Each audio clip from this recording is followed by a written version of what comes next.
வணக்கம் நேயர்களே, சத்தியம் சாத்தியமே நிகழ்ச்சிக்கு வரவேற்கிறோம். கொரோனா தாக்கத்திற்கு பிறகு இந்தியாவில் இளவயது ஹார்ட் அட்டாக் அதன் மூலமாக ஏற்படக்கூடிய மரணங்கள் அதிகரித்து வருகிறது.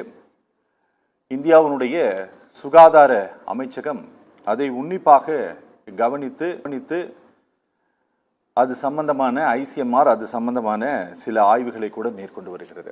இந்த சூழலில் இங்கிலாந்தில் கோவிஷீல்டு கொரோனா தடுப்பூசி தயாரித்த ஆஸ்ட்ராசெனிகா நிறுவனம் கோவிஷீல்டு தடுப்பூசி போட்டுக்கொண்டவர்களுக்கு இரத்தம் உறைதல், இரத்த திட்டுக்களுடைய குறைவு ஏற்படுவதற்கு வாய்ப்பு இருக்கிறது என்று கூறியிருக்கிறது. நாடு முழுவதும் இந்த விஷயம் ஒரு பெரும் அதிர்வலைகளை ஏற்படுத்தி இருக்கிறது. உண்மையில் கோவிஷீல்டு தடுப்பூசி போட்டுக்கொண்டவர்கள் பயப்பட வேண்டியதோ அல்லது ஏதேனும் இரத்த பரிசோதனைகளை மேற்கொள்ள வேண்டியதோ அவசியமா என்பது பற்றி பேச இருக்கிறது இந்த அமர்வு. 3 மருத்துவர்கள் பங்கேற்கிறார்கள். பிரபல தொற்றுநோய் தடுப்பு நிபுணர் டாக்டர் பாக்கியராஜ் பங்கேற்கிறார். மற்றொரு மருத்துவர் டாக்டர் பூபதி ஜான் இன்னும் சற்று நேரத்தில் நம்மோடு இணைகிறார். பாரம்பரிய மருத்துவர் திரு தங்கதுரையும் இந்த அமர்வில் நம்மோடு இணைகிறார். இணைந்திருக்கக்கூடிய இருவரை வரவேற்று நிகழ்ச்சிக்குள் போகலாம். சார், 2 பேருக்குமே வணக்கம். நான் தங்கதுரை சார்ட்ட முதல்ல போயிட்டுறேன். தங்கதுரை சார், கொரோனா தடுப்பூசி கொரோனா தாக்கம் இருந்தபோது இந்த கோவாக்சின், கோவிஷீல்டு இந்த மாதிரியான தடுப்பூசிகள் எல்லாம் போட்டு கொண்டிருந்த போதே இங்க மாநிலத்தில் இருக்கக்கூடிய சுகாதாரத்துறையாகட்டும் அல்லது சுகாதார அமைச்சகம் சிகிச்சை எடுத்து சார், நான் பேசுறது உங்களுக்கு கேக்குதா சார்? தங்கதுரை சார், நான் பேசுறது கேக்குதா? கனெக்ட் பண்ணிருக்கீங்களாப்பா? ஹலோ தங்கதுரை சார், உங்களோட இணைப்பு கட்டா இருக்கு. நான் திரும்ப உங்ககிட்ட நான் வரேன். நான் டாக்டர் பாக்கியராஜ், ஆஸ்ட்ராசெனிகா நீதிமன்றத்தில் என்ன சொல்லி இருக்கு அப்படின்ட்டு எங்களுக்கு கொஞ்சம் சொல்லுங்க. அதை முதல்ல தெரிஞ்சுக்கலாம். பயப்படலாமா வேணாமாங்கிறதுக்கு முன்னால அவங்க என்ன சொல்லி இருக்காங்க, எதனால இந்த விஷயத்தை அந்த சம்பந்தப்பட்ட கோவிஷீல்டு வேக்சின் தயாரிக்கக்கூடிய நிறுவனம் இதை பொதுவெளியில் இதை சொல்லியதற்கு பின்னால் இருக்கக்கூடிய காரணம் என்ன? இல்லை, ஆஸ்ட்ராசெனிகா பொதுவாகவே பார்த்தீங்கன்னா ஆஸ்ட்ராசெனிக்கான்னு இல்லை, எல்லா வேக்சினேஷனுக்குமே சைடு எஃபெக்ட்ஸுங்கிறது ஒரு பேம்ப்ளெட்ஸ் கொடுக்கப்பட்டிருக்கும். இது லீகலாக கிட்டத்தட்ட 50 பேருக்கு மேலே யூகேல அதை ஒரு பெரிய ரைஸ் பண்ணதனுடைய விளைவாக ஆஸ்ட்ராசெனிகா ஒரு விளக்கம் கொடுத்துருக்கு. ஒரே ஒரு விளக்கம் இதை பற்றி கொடுத்துருக்கு. எங்கே? கோர்ட்டில். ஓகே. அதாவது ஒரு அறிக்கையில் ஒரு குறிப்பிட்ட ஒரு வரி மட்டும் கொடுக்கப்பட்டிருக்கிறது. த்ரோம்போசிஸ் வித் த்ரோம்போசைட்டோபீனியா, அதாவது த்ரோம்போசிஸ்ங்கிறது பிளட் கிளாட்டாக அல்லது பிளேட்லெட் குறைவாக வாய்ப்பு இருக்கிறங்கிற ஒரு பாயிண்ட் கொடுக்கப்பட்டிருக்கிறது. இது ஒரு முன்னாடி பட்ட அறிக்கையில் நம்ம பார்த்ததில் இப்படிப்பட்ட விளக்கமான ஒன்று கொடுக்கப்படலை. ஆனால் ஏன்னா அதில் ஹெட்டேக் இருக்கும், டயர்ட்னஸ் இருக்கும், சோர்வு இருக்கலாம், காய்ச்சல் இருக்கலாம், அப்படிங்கிற மாதிரி தான் நமக்கு கொடுக்கப்பட்டிருந்தது. இந்த ஒரு வரி ஒரு பெரிய பயத்தை ஏற்படுத்தியிருக்கிறது உலகம் முழுவதுமே. ஏன்னா த்ரோம்போசிஸ்ங்கிறது it is a rare disorder. அப்படிங்கிற போது அதாவது ரத்தம் உறைதலோ, இப்போ நீங்கள் சொன்னீங்க இல்லையா, எடுத்தோன்னு சொன்னீங்க இப்போ இளம் வயதினருக்கு அதிகமாக ரத்த உறைதல் ஏற்படுது, ஹார்ட் அட்டாக் அதிகமாக ஏற்படுறதுக்கு மெயின் காரணம் ரத்த உறைதல் தான். ஓகே. அதே மாதிரி பிளேட்லெட் குறையிறதுமே பார்த்தீங்கன்னா டெங்கு போன்ற ஒரு வைரஸுடைய தாக்கத்தினால ஏற்படக்கூடிய விளைவில் தான், அந்த மாதிரியான எதிர்ப்பாற்றல் குறைவில் தான் இது வரும். ஏன்னா ஆட்டோ இம்யூன் டிஸார்டர்ஸில் மட்டும்தான் இந்த மாதிரி ஃபங்க்ஷனாலிட்டியெல்லாம் வரும். சம்டைம்ஸ் வேக்சினேஷன்ல ஆட்டோ இம்யூன் டிஸார்டர். ஆமாம், ஆட்டோ இம்யூன் டிஸார்டர். அப்போ தான் உங்களுக்கு ஆன்டிபாடி ப்ரொடக்ஷன் அந்த மெக்கானிசம் வரும்போது தான் இந்த பிளேட்லெட் டிஸ்ட்ராக்ஷனாக வரும். அதாவது பிளேட்லெட்டுடைய குறைதல் தன்மை ஏற்படும். அப்படிங்கிறதுனால எல்லா வேக்சின்லையுமே ஒரு சில நேரங்களில் இது ஏற்படுது உண்டு. ஆனால் இந்த ஒரு வரி மட்டுமே ஒரு பெரிய பாதிப்பை ஏற்படுத்திடாது. நான் என்ன சொல்ல வரேன்னா, பல கோடி மக்கள் இதில் போட்டிருக்கும் போது இந்த ஆட்டோ இம்யூன் டிஸார்டர் எல்லாருக்கும் வரக்கூடிய வாய்ப்பு இல்லை. ஆனால் இதுவும் ஒரு வாய்ப்பாக வரலாம். இப்போ உதாரணத்துக்கு நீங்கள் எடுத்துக்கிட்டிங்கன்னா ஒரு டோலோ 650 அல்லது ஏதோ ஒரு மாத்திரை நம்ம எடுத்துக்கொள்ளும் பொழுது ஒரு சில சைடு எஃபெக்ட்ஸ் இருக்குன்னு சொல்லுவாங்க. எக்ஸாம்பிளாக சொல்லணும்னா டயபெட்டிக்ஸ்க்கு எடுத்துக்கொள்கிற மாத்திரையில் உங்களுக்கு லூஸ் மோஷன் இருக்கலாம் அப்படிங்கிற ஒரு அவங்களுடைய உடல் பரிமாணத்தை பொறுத்து மாற்றங்கள் வரும். ரொம்ப கரெக்டாக நான் சொல்லணும் அப்படின்னா ஒரு சில பேர் பார்த்தீங்கன்னா நான் வெஜிடேரியன் எடுத்துக்கிறப்ப, எக்ஸாம்பிளாக இறால், நண்டு போன்ற உணவுகளை எடுத்துக்கொள்ளும் பொழுது அவங்களுக்கு உடனே ஒரு மாற்றம் ஏற்பட்டு அலர்ஜிக் ரியாக்ஷன்ஸ் வரும். அதுக்கு காரணமே ரத்தத்தில் ஏற்படுகிற மாற்றங்கள் தான். அது மாதிரி தான் இந்த வேக்சின்ங்கிறது இன்ஆக்டிவேட்டட் தான். அப்படிங்கிறதுனால ஒரு வைரஸை நம்ம அனுப்பும்போது இதில் வேரியஸ் இருக்குது. இப்போ உதாரணத்துக்கு கோவிஷீல்டு வந்து அடினோ வைரஸ்னு ஒரு வைரஸ்லேருந்து எடுத்து இன்ஆக்டிவேட் பண்ணி கொடுக்கப்பட்டது தான். வெக்டார் ஓரியன்ட் வைரஸ் தான் இது. அப்படிங்கிறதுனால இதில் இந்த வேக்சின் அப்படிங்கிறது வந்து நம்ம ரொம்ப கௌரவமாக சொல்கிறோம். உண்மையில் உள்ளுக்குள்ளே அனுப்பப்பட்டது ஒரு வைரஸ் தான். ஆமா, இன்ஆக்டிவேட்டட் வைரஸ். ஆமா, இப்போ வைரஸ்லேருந்து தான் வைரஸ் எடுத்து பண்ண முடியும். இப்போ கோவாக்சின் வந்து பார்த்தீங்கன்னா கோவிடுங்கிற ஒரு வைரஸை தான் இன்ஆக்டிவேட் பண்ணி கொடுத்துருக்குறாங்க. அப்படிங்கும்போது இந்த பொதுவாகவே வேக்சின் எல்லாமே அப்படி தான். அப்படிங்கிறனால இப்போ நம்ம வந்து பல வேக்சினை குழந்தைகளுக்கு கொடுக்குறோம். கேட்குறது உங்களுக்கு கொஞ்சம் அபத்தமாக கூட தோணலாம், ஆனாலும் கொஞ்சம் சொல்லுங்கள். நீங்கள் ஒரு இன்ஆக்டிவ் வைரஸை எடுத்து எப்படி இவ்வளவு இன்ஆக்டிவ் 175 கோடி வேக்சின் எப்படி உருவாக்க முடியும் டாக்டர்? இல்லை, பண்ண முடியும். எப்படின்னா மல்டிபிளாக அதை உருவாக்க முடியும். வைரஸ் இப்போ வந்து உங்கள் உதாரணத்துக்கு எடுத்துக்கிட்டிங்கன்னா உங்கள் உடம்புல ஒரு வைரஸ் உள்ளே போயிருச்சுன்னா அது இமீடியட்டாக அது ஆர்என்ஏ வைரஸாக இருக்கலாம் அல்லது டிஎன்ஏ வைரஸாக இருக்கலாம், உங்கள் ரத்தத்துக்குள்ளே போய் பல பரிமாணங்களை ஏற்படுத்திக்கிறோம் அது மூலக்கூறுகளின் மூலமாக. அதே மாதிரி இந்த இன்ஜெக்ஷன் மூலமாக போகும்போது நம்முடைய பாடியில் உள்ள டி செல்ஸ்னு ஒரு இதை தான் செல்ஸை ஆக்டிவேட் பண்ணுறதுனால தான் இந்த இம்யூன் சிஸ்டம், இந்த ஆன்டிபாடி ப்ரொடக்ஷனே வருது. அதில் ஒரு சில மாற்றங்கள் ஒரு சில பேருக்கு ஏற்படுறதுனுடைய விளைவு தான் இந்த பாதிப்பு. அதை தான் அந்த ஒரு வரியில் குறிக்கப்பட்டிருக்குங்கிறதுனால இவ்வளோ பேருக்கு கொடுக்கும்போது பாதிப்புகள் இல்லை. இப்போ காமனாக உள்ள பாதிப்புகளை கூட இதில் சேர்த்துறக்கூடிய வாய்ப்பு இருக்குது. இதில் சொல்ல வர்றது என்னென்னா, ஒருவேளை அந்த பாதிப்புகள் வரலாம், த்ரோம்போசிஸோ அல்லது த்ரோம்போசைட்டோபினியோ ஏற்படலாம் அப்படின்னு தான் சொல்லப்பட்டிருக்கு. ஏன்னா எல்லாமே ரிசர்ச் ஓரியன்டாக தான் இந்த மருந்துகள் வந்து கொண்டு வந்திருக்கு. அஸ்ட்ராசெனிகாவுமே அதுக்கப்புறம் செகண்ட் ஃபேஸ் தேர்ட் ஃபேஸ் தான் அதை பண்ணியிருக்காங்க. அந்த டைமில் 2021 நம்ம எமர்ஜென்சிக்காக இதை நம்ம பண்ணோம். எமர்ஜ்டு வேக்சின் தான் இது. ஆனால் உண்மையில் நீங்கள் வந்து இந்த ரத்தம் உறைதல் அப்படிங்கிறது வந்து ஒரு டிஸார்டர். அது ஆமாம், கண்டிப்பாக ஒரு டிஸார்டர். அது வந்து இயல்பான மனித உடல்ல அந்த மாதிரி இருக்கிற நார்மலான மனிதர்களுக்கு அப்படி ஒரு அந்த ரத்தம் உறையிறதுங்கிறது நடக்காது. இல்லை, நடக்கும். எப்படின்னா வந்து அவங்களுடைய பாடி கண்டிஷன்ஸை பொறுத்து. இப்போ உதாரணத்துக்கு வந்து ஹீமோகுளோபினோட லெவல் வந்து 17 18 போயிட்டால் இந்த ரத்த உறைதல், இந்த த்ரோம்போசைட்டோபினியா ஏற்படக்கூடிய வாய்ப்பு இருக்குது, த்ரோம்போசிஸ் ஏற்படக்கூடிய வாய்ப்பு இருக்குது. ஹீமோகுளோபின் அதிகரிச்சா இப்போ உதாரணத்துக்கு அதனால தான் ஹார்ட் அட்டாக் வருது நமக்கு. அது லிக்யூட் ஃபேஸில் இருக்கிறப்ப நமக்கு எந்த ப்ராப்ளமே இல்லை. ஆமாம், அது வந்து பார்த்தீங்கன்னா வந்து 15க்குள்ள. அதனால தான் ஹெச்பியை நம்ம ரொம்ப கண்ட்ரோலாக வச்சுக்கணும்னு நம்ம சொல்கிறோம்.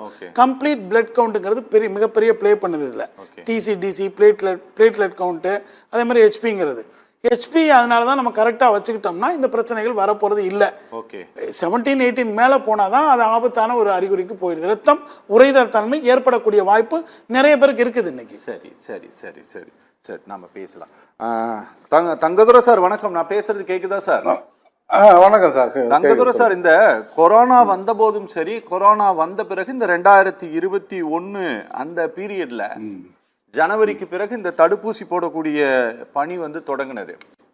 அப்போ இந்த தடுப்பூசி போட்ட பிறகு சிலருக்கு பாதிப்பு வந்த போது எல்லாரும் என்ன போய் சில டெஸ்ட் வந்து அடிக்கடி எடுத்துட்டு இருந்தாங்க. இந்த ரத்த முறைதல் சம்பந்தமாக அது டி டைமர் டெஸ்ட்னு நினைக்கிறேன். அந்த டெஸ்ட் எல்லாம் அப்போதே எடுத்தாங்க. அப்போதே பலர் வந்து இந்த டெஸ்ட் வந்து மருத்துவர்கள், இங்க இருக்கக்கூடிய நவீன அறிவியல் மருத்துவர்களும் அந்த டெஸ்ட் எடுக்கிறதுக்கு பரிந்துரை செய்தார்கள். ஆனா இது தெரிந்த விஷயத்தை தான் இப்ப வந்து இந்த கோவிஷீல்டு தடுப்பூசி நிறுவனம் அதிகாரப்பூர்வமா தெரிவிச்சிருக்கா, இல்ல இவங்க ஏதாவது இப்பதான் இதை புதிதாக இவங்க ஒப்புக்கொண்டிருக்காங்களா? அதாவது சார், கொரோனா பாதிக்கப்பட்ட பொழுது அது ஒரு புதிய வகையான வைரஸ், யாருக்கும் அதை பத்தின பெரிய விழிப்புணர்வு இல்லை.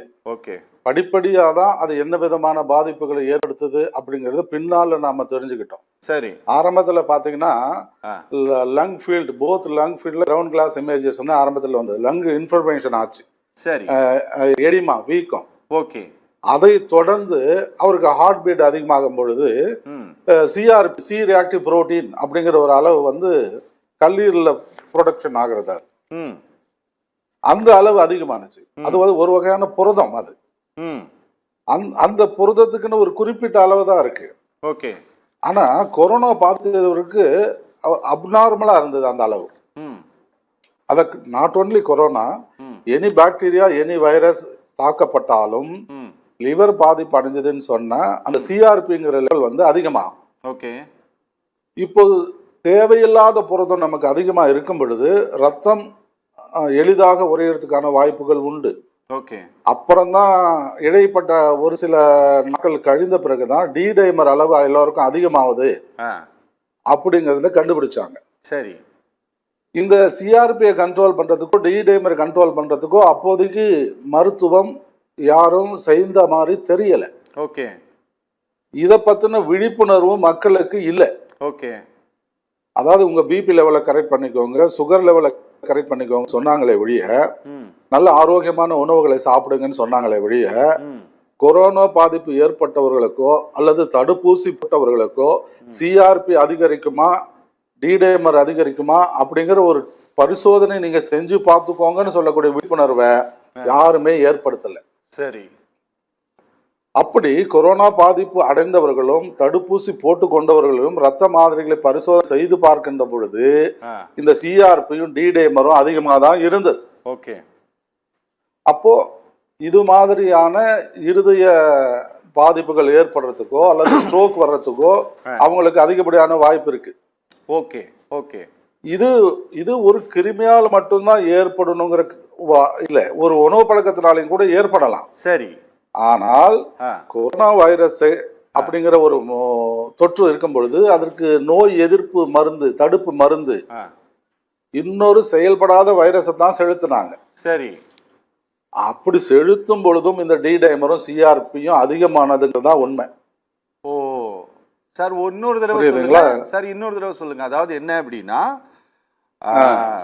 உடம்புல செலுத்தப்பட்டது அப்படிங்கிறது வந்து பாத்தீங்கன்னா ஒரு செயல்படாத வைரஸ் தான் செலுத்தப்பட்டது. ஆனாலும் உங்களுடைய சிஆர்பி லெவலும் உங்களுடைய டிடைமருடைய அளவும் வந்து அதிகரிக்குது. ஆமா, அதுதான் இதுல சிக்கல்ங்கிறீங்களா?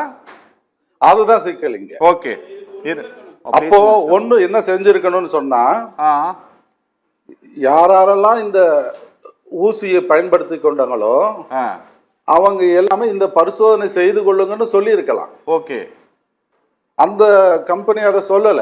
ஆ ஆனா இன்னைக்கு வந்து அப்படி நடக்கிறது வாய்ப்பு இருக்குதுங்கிறத அவங்களே ஒத்துக்கிறாங்க இல்லையா?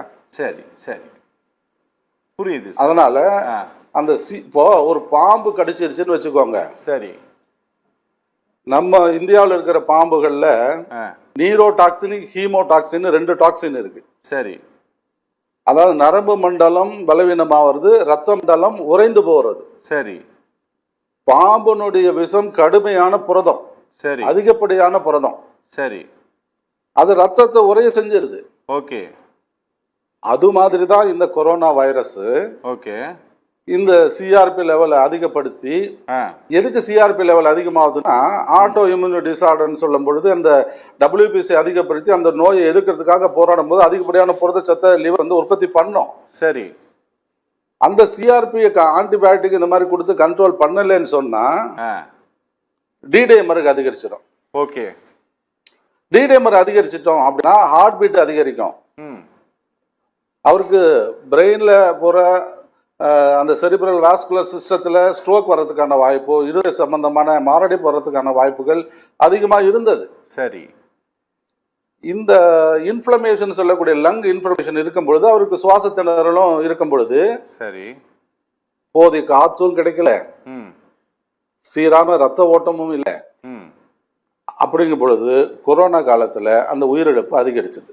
சரி அதனால இப்போ ஒரு விழிப்புணர்வு ஏற்படுத்தலாம். என்னன்னாக்கா இது ஒரு பீதியை ஏற்படுத்தக்கூடிய நோக்கம் இல்லை.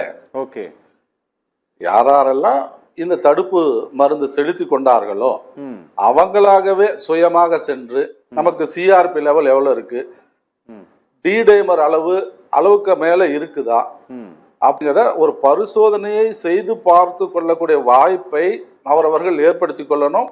அல்லது அரசாங்கம் இது குறித்த விழிப்புணர்வை ஏற்படுத்தணும் அப்படிங்கிறது என்னுடைய தாழ்மையான கருத்து. Okay sir okay okay okay doctor வணக்கம், எப்படி இருக்கீங்க? நல்லா இருக்கீங்களா?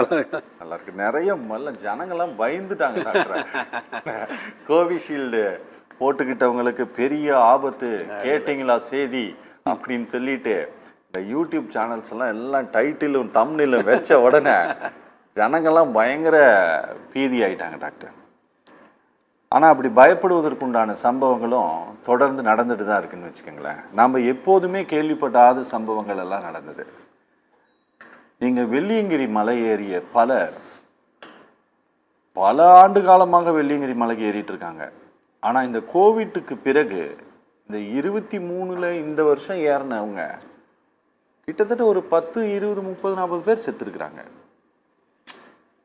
இதுக்கு முன்னால் நடந்ததில்லை. இறந்தவர்கள் அத்தனை பேருமே ஒரு 40 வயதுக்கு உட்பட்டவர்களாகவே இருக்கிறாங்க.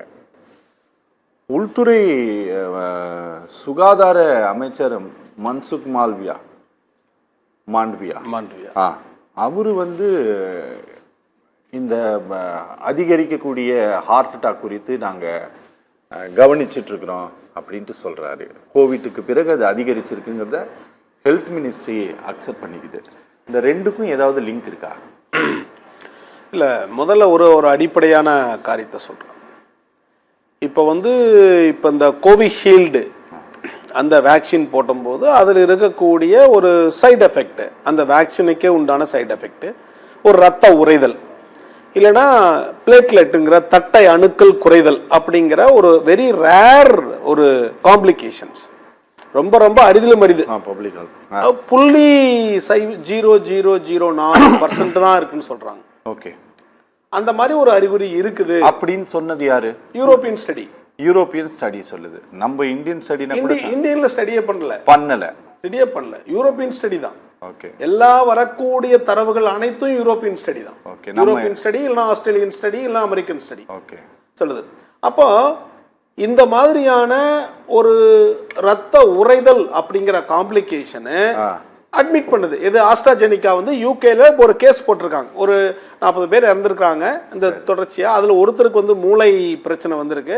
அவரு அந்த கம்பெனியில வழக்கு தொடர்ந்தங்காட்டி அந்த வழக்குல நீதிமன்றத்துல இந்த கம்பெனிக்கு ப்ரொடியூஸ் பண்ணுது. என்ன ப்ரொடியூஸ் பண்ணுது அப்படின்னா, இது ஒத்துக்கிறோம், டிடிஎஸ் என்று சொல்லக்கூடிய ஒரு ப்ராப்ளம் இருக்குது அப்படின்னு ஒத்துக்கிறோம்னு சொல்றாங்க. சரி, இப்ப நம்ம என்ன சொல்ல வர்றோம் அப்படின்னா, தடுப்பூசி என்பது இந்த உலகத்திலே மனித உலகத்தை காப்பாற்ற வந்த ஒரு நிவாரணி, அதுல மறுப்பே இல்லை. தடுப்பூசி எஸ். உதாரணத்திற்கு போலியோ என்கிற மிக கொடுமையான நோயிலிருந்து, தாக்கக்கூடிய வியாதியிலிருந்து வரக்கூடிய தடுப்பூசி எவ்வளவு பேர்த்த காப்பாத்தி இருக்குது. மில்லியன்ஸ் இது பண்ணிருக்கிறாங்க. அம்மை என்கிற நோய், மஞ்சக்காவாலை என்கிற நோய், கக்குவான் இருமல் என்கிற நோய், இந்த மாதிரி அடுக்கிட்டே போலாம். அப்போ வைரஸினால் வரக்கூடிய நோய்களுக்கு ஒரு நிவாரணியாக ஒரு தடுப்பூசி இருக்கிறது என்பது உண்மை. அதை நம்ம பண்ணிக்கிட்டு இருக்கிறோம். இப்ப இந்த கொரோனா காலத்துல மில்லியன்ஸ் கணக்கா இறந்து போயிருக்கிறாங்க. சரி, கணக்கில் வந்த உயிரிழப்புகள் தான் நம்ம கிட்ட இருக்குது. கணக்கிலே வராத உயிரிழப்புகள் மில்லியன்ஸ் கணக்கா இந்தியாவிலேயே இருக்குது. அப்போ இந்த தடுப்பூசியில வரும் பொழுது இதுல ஒரு சைடு எஃபெக்ட் வருது அப்படின்னு சொல்லிட்டு மருத்துவ உலகம் சொல்லுது. இதுதான் நவீன மருத்துவம். நவீன மருத்துவம் என்பது உள்ளதை உள்ளபடியே சொல்லுது. இதனால இவ்வளவு நன்மைகள் இருக்கிறது, இதனால ஸ்டடியில இவ்வளவு தீமைகளும் இருக்கிறது என்பதே உள்ளதை சொல்லுகிறது. அப்ப இந்த நம்மளுடைய மக்கள் என்னன்னா, இதை பேலன்ஸ் பண்ணி தான் பார்க்கணும். இது என்னது, இதுல எவ்வளவு நல்லது இருக்கிறது, இந்த மாதிரி தீங்கு இருக்கிறது, பேலன்ஸ் பண்ணி பார்க்கணும். ஆனா மருத்துவ உலகம் என்ன சொல்லுதுன்னா, ஒரு உயிரிழப்பு கூட நடக்க கூடாது, எந்த விதமான அசம்பாவிதம் நடக்காமல் அந்த மாதிரியான மருந்துகளும் மாத்திரைகளும் தான் நம்ம எடுத்துக்கணும் அப்படின்னு போராடிக்கிட்டே இருக்குது. It's a constant struggle. தொடர்ச்சியான போராட்டம் நடந்துகிட்டே இருக்குது. இப்ப எந்த ஒரு மாத்திரையா இருக்கட்டும், மருந்தாக இருக்கட்டும், இன்ஜெக்ஷனா இருக்கட்டும், நீங்க அந்த மருந்தினுடைய அட்டைக்குள்ளேயே ஒரு சின்ன ஒரு பேப்பர், துண்டு பேப்பர் சொருகி வச்சிருப்பாங்க. அந்த துண்டு பேப்பரை எடுத்து பார்த்தோம்னா கிட்டத்தட்ட 100க்கும் மேற்பட்ட ஒவ்வொரு மருந்திற்கான சைடு எஃபெக்ட் போட்டிருப்பாங்க. இவ்வளவெல்லாம் சைடு எஃபெக்ட் வருது. ஈவன் சாதாரணமா சாப்பிடக்கூடிய நம்ம பேராசிட்டமால் மாத்திரை இருக்குல்ல, தலைவலிக்கு போடக்கூடிய மாத்திரையினுடைய சைடு எஃபெக்ட் எடுத்தவே 20 சைடு எஃபெக்ட் இருக்கு. அப்ப இது என்ன அப்படின்னா, தரவுகளை வைத்து பார்க்கும் பொழுது தரவுகளை வைத்து எது நன்மை அதிகமாக இருக்கிறதோ அதை எடுத்துக்கொள்கிறோம், எது தீங்கானது இருக்கோ அதிலிருந்து விழிப்புணர்வு ஆகிக் கொள்ளுகிறோம். இதுதான் நம்ம கற்றுக்கொள்ளக்கூடிய பாடம். ஓகே, இதுல இருந்து வரக்கூடிய விழிப்புணர்வு. அப்ப இதுல இந்த கொரோனா பிரச்சனையில என்ன இருக்குது அப்படின்னா, இந்த வேக்சினாலேயே இந்த ரத்த குழாய் அடைப்பு வருதா, இந்த கொரோனா வியாதியினாலேயே ரத்த குழாய் அடைப்பு இருக்கு.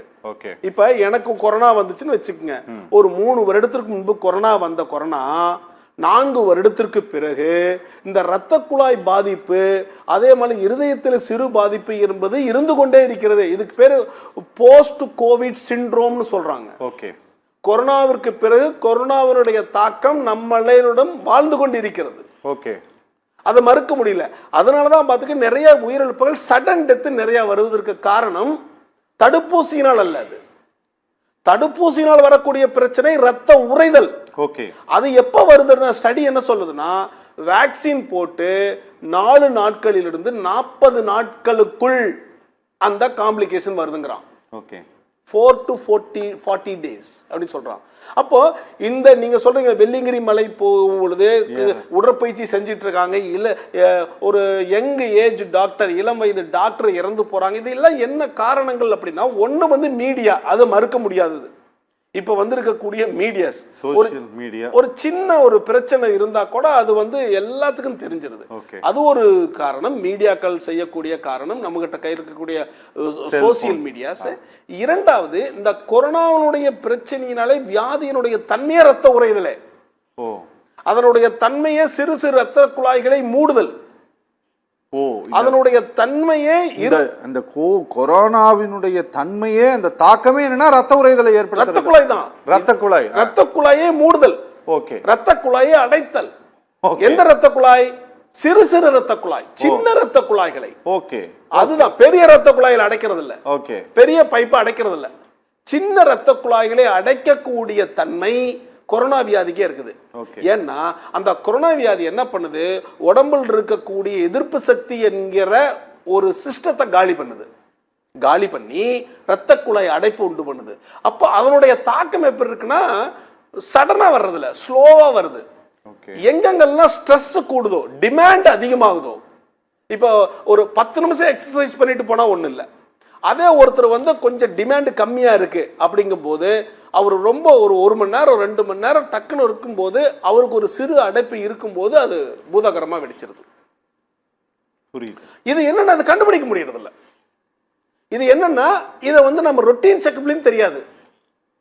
நம்ம நினைக்கிற மாதிரி ரொட்டீன் செக்அப் பண்ணி ஹார்ட் அட்டாக் வந்தவங்களுக்கு எல்லாத்துக்கும் ஆஞ்சியோகிராம் பண்ணுங்க, சிடி ஸ்கேன் பண்ணுங்க பண்ணவும் கூடாது. அது ஒரு பேனிக் ஆயிரும், மென்டல் ஸ்ட்ரெஸ் ஆயிரும். அது ஓகே, அது ஒரு பக்கம் மென்டல் ஸ்ட்ரெஸ் ஆயிரும். ஓகே, அப்போ இந்த பேனிக், இந்த மென்டல் ஸ்ட்ரெஸ்னாலேயே வந்து தேவையானதான் டெஸ்ட் பண்ணணும். டாக்டர், இந்த கோவிட் வேக்சின்காக மட்டும் இப்போ நீங்கள் சொன்னதெல்லாம் மருத்துவ ரீதியாக சொன்னீங்க. ஆனால் இப்போ நீங்கள் பேசிகிட்டு இருக்கும்போது ஒரு விஷயத்தை சொன்னீங்க, இந்த ஆய்வுகள் எல்லாமே ஐரோப்பியன் கண்ட்ரியில் எடுக்கப்பட்டது தான், இந்தியாவில் எதுவுமே எடுக்கப்படலை. ஆனால் நாங்கள் வந்து இந்த அரசாங்கம் எவ்வளோ செலவு பண்ணதுங்கிறதையும் பேச வேண்டிய தேவை இருக்குது. பார்லிமெண்ட்டில் இதுக்காக ஒதுக்கப்பட்ட தொகை 36,000 கோடி ரூபாய் ஒதுக்கினாங்க. இந்த 36,000 கோடி ரூபாயில் இந்த கோவிஷீல்டு மருந்தை தயாரித்து கொடுத்த சீரம் நிறுவனத்துக்கிட்ட இருந்து மட்டும் தேதி வந்து என்னன்னா 25/2/2022 அந்த தேதி வரை மொத்தம் கொள்முதல் செய்யப்பட்டது எவ்வளோக்கு வாங்கியிருக்காங்கன்னா, அவங்கக்கிட்ட மட்டும் 26,761 கோடி ரூபாய்க்கு அவங்கக்கிட்ட இருந்து மட்டும் வாங்கியிருக்கிறாங்க. இந்திய அரசாங்கம் மருந்தை வாங்கியிருக்காங்க. நாங்கள் இப்போ தெரிஞ்சுக்க விரும்புகிறது இதுதான், இத்தனாயிரம் கோடி ரூபாய்க்கு வாங்கின மருந்தில் எந்த டெஸ்ட்டுமே பண்ணாம தான் இந்த நாட்டில் இருக்கக்கூடிய மக்களுக்கெல்லாம் போட்டால், எந்த ஸ்டடியும் பண்ணலை. ஏன்னா இப்போ ஒரு சீரம் வெளியிட்டதான்ட்டு எனக்கு தெரியல, நீங்கள் தயவு செஞ்சு சொல்லுங்க, நான் தெரிஞ்சுக்கிறேன். எந்த ஸ்டடியுமே பண்ணாம தான் இங்கே இருக்கக்கூடிய எல்லாருக்குமே இந்த வேக்சின் போட்டாங்களா டாக்டர்? இல்லை, இது எப்படின்னா, இந்த கோவிஷீல்டை பொறுத்த வரைக்கும் ஆஸ்ட்ராஜெனிக்கா தயாரிக்க தான் பண்ணுது. சாரி, நம்ம சீரம் இன்ஸ்டிடியூட் தயாரிச்சு தான் பண்ணுது, ஸ்டடி பண்ணது, அதில் ரிசர்ச் பண்ணது, அதனுடைய அப்ரூவல் வாங்கினது எல்லாமே ஆக்ஸ்போர்ட் யூனிவர்சிட்டியும் ஆஸ்ட்ராஜெனிகா கம்பெனியும் ஃபாரின்ல பண்ணிட்டாங்க. அவங்க கிட்ட இருந்து இவங்க வாங்கி தயாரிச்சாங்க. இவங்க வாங்கி அதனோட ரைட்ஸ் வாங்கி இவங்க ஃபேக்டரியில போட்டு அடிச்சு வெளியே தள்ளிக்கிட்டு இருக்காங்க.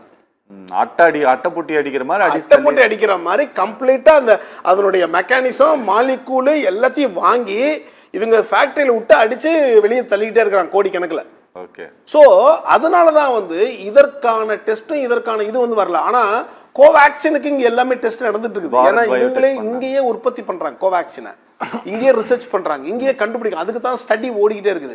இவங்க ஸ்டடி வந்து இந்த ஆஸ்ட்ராஜெனிகா ஸ்டடி பண்ணி நிறைய கண்ட்ரியில நடந்துகிட்டே இருந்துச்சு. யூரோப்ல நடந்துச்சு, ஆஸ்திரேலியாவில் நடந்துச்சு, மற்றவருக்கு சவுத் ஆப்பிரிக்காவில் நடந்துச்சு, ஆப்பிரிக்கன் கண்ட்ரிஸ் நிறைய நாடுகள்ல இந்த ஸ்டடி போயிட்டே இருந்துச்சு.